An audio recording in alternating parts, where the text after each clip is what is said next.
Talking about innovations and technology, today on Education Dialogues, we're decoding something very interesting for you. Big data, what is it and how is it going to bring about a revolution in the future? I have with me Ramaya Krishnan, who's the Dean for Carnegie Mellon University. So thank you so much for talking to us. So talking about big data, it is still very new to many people in India specifically. It's still in its very nascent stages. What would you say about big data if you could decode that for our viewers a little bit? So big data is a buzzword at one level, but I think the word big is important here. We've always had data, and the question is, what is different about what we are talking about today is, using the camera on a cell phone, that's image data. With video, it's video which is streaming data. In the use of GPS, for instance, on a cell phone, it's data about position, space, and time, which may vary as one moves. So the variety of data that one currently has access to has changed tremendously. So that's one. So volume has changed, as in it's bigger. Variety has changed, as in there are all these different kinds of data we are having to process. The velocity has changed, as in the need to respond to data more quickly. And then there is the need to ensure veracity, which is that you want to make sure that the data is of high quality and is reliable enough that you can actually sort of rely on it to make good decisions. So for instance, to give you the first example, and the simple example would be one where you have information about, people carry Fitbits on them, right? These things that you keep track of, how many steps did I walk today. And if you have this data over time and you have it over a large number of people, you're able to now use this information to not only provide feedback to individuals, you can do what's called population health management much better. So this is on the healthcare side. You could do this similarly for cars, right? So you have GPS on your vehicle, and you could say if you drive below the speed limit and you're fully observant of all speed limits, I'll give you a better insurance price than would otherwise be the case. So these are two very concrete examples of working with large amounts of data. The issue of privacy is an interesting one, which we'll come back to. But I hope these give you a little more concrete examples of how you're working with large amounts of data. So according to a recent Forbes article, big data was very useful during the Nepal earthquake and getting aid to the victims there. How can it prove useful during such situations and more instances like this? Yeah, so actually the example from Nepal, actually the genesis of this goes back to a project that came from Africa. It was a project, it's called Ushahidi is the name of the project, and in Swahili it means testament or proof. Suppose there was a man-made or a natural kind of disaster. Let's say there was a flood, and you'd like to know which roads are passable and which roads are not. Then if you have people being sensors, then they could, one, take photographs of, now here's where the phone becomes very handy. I can take a picture of the street and I can upload it, and now the map could be uploaded with a picture, or you could capture video and you could say this road is passable, but it's only passable by four-wheel drive vehicles, for instance. So now you've updated the map where earlier a road might have been tagged for use by any vehicle, but now somebody who's there on the ground has provided an update that says this road is not passable at all because the road caved in, or a bridge was washed away, or in the case of the earthquake.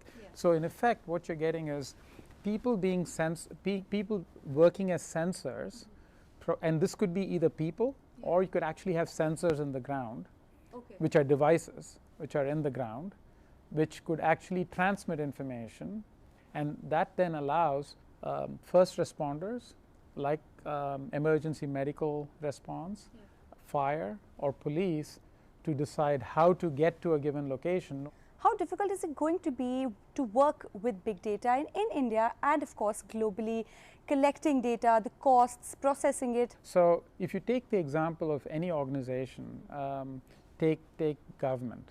it has vast amounts of data that it collects, often in analog form. So you need A, to collect the data, B, you need governance mechanisms on the data, and the data have to be in a form that you can actually process to digitally to be able to derive the kind of insights that you want to derive. Now, I've given you that example from government, but you could take the same question from the perspective of business. And business would ask the question again, if you were a Flipkart, or if you were if you're an Amazon, or if you were a Reliance, you would be asking the question, how might I use this data that I have about my customers to better provide services to them? Firms have to decide what the end state they want is, and then sort of determine the appropriate level of investment in data architecture and the analytics required to solve their problem. Everybody doesn't have to be an Amazon or a Google. You have to right size what you need for your own requirements. The issue of privacy is another thing related to big data, which raises a lot of concerns among people. What do you have to say about that? So there are two interesting recent studies. I mean, there was a survey actually conducted on how connected cities are, and they surveyed citizens. And interestingly, citizens in cities were willing to share their private information in exchange for safer cities, for instance. So in some cases, I think what's in all cases really important is that the data are being collected, the citizens are informed, or the consumers are informed about what purposes the data are being collected for, and then there is no deviation from the use of that data other than for the purpose that it was collected for.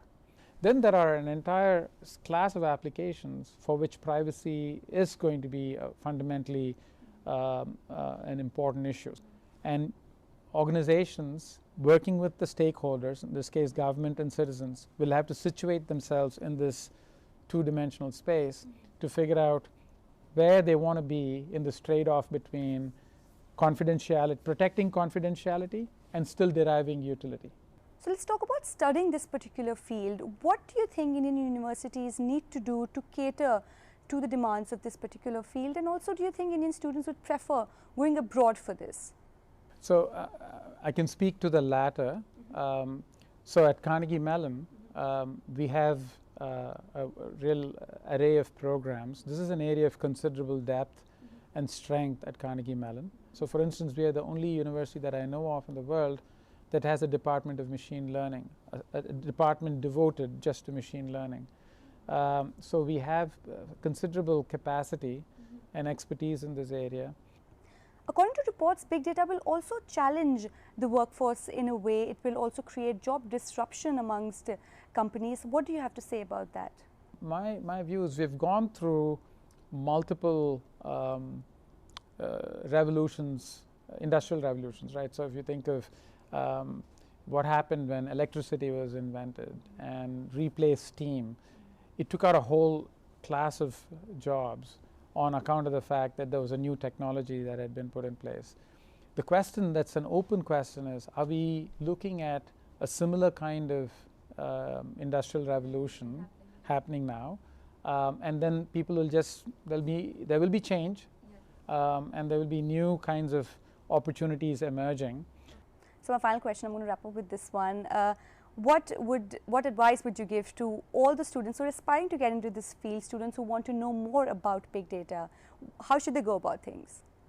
So, I mean, if these are kids in school, I'd say just be passionate and intellectually curious and about solving problems.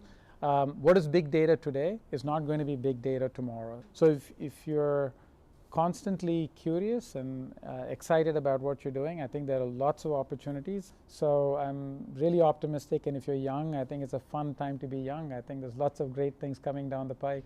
Great. Thank you so much. Okay. All righty. You're welcome.